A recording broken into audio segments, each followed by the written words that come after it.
So Speaker Johnson says that he is committed to certifying the election if it's, quote, free, fair, and safe. They're going to follow the Constitution and observe regular order. Do you believe him, given his arguments during the last election?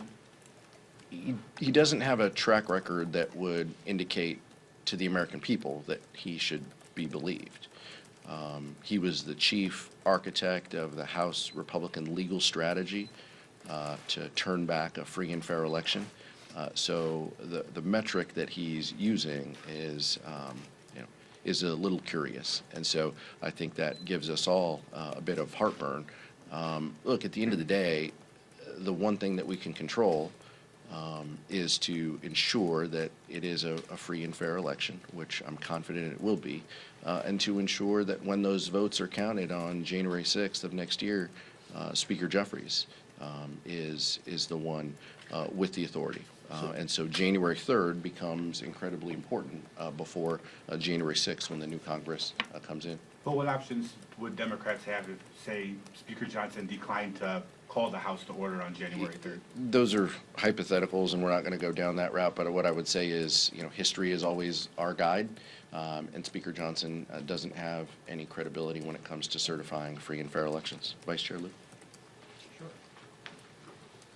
I just want to note that standing here today, Republicans still cannot explain who purportedly stole the election nor how it was done, because the election wasn't stolen. There's been 60 court cases that looked at all their bizarre claims brought by Speaker Johnson and Donald Trump, and the courts looked at the facts and rejected all of those cases.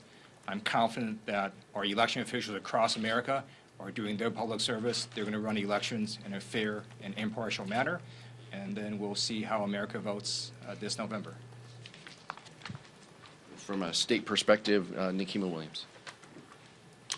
We have heard time and time again that Georgia's 2020 election was free and fair, and Donald Trump lost on the ballot. He lost in every subsequent recount, but yet still the Republicans in our state that are supported by Speaker Johnson have introduced legislation this past legislative session and passed a rule on the State Board of Elections just last Friday that makes it their option if they certify our state results. They now want a hand count of all of the ballots in each county. Georgia has 159 counties, so that is 159 ways that our elections will be certified in the state of Georgia, which is a battleground state. They're trying to set the case so that if it is a free and fair election, so that they can sow doubt in the election process and create chaos and confusion. We are going to continue to do the work to ensure that when people show up to cast their ballots, their votes will be counted and certified. That's what House Democrats stand for, free and fair elections.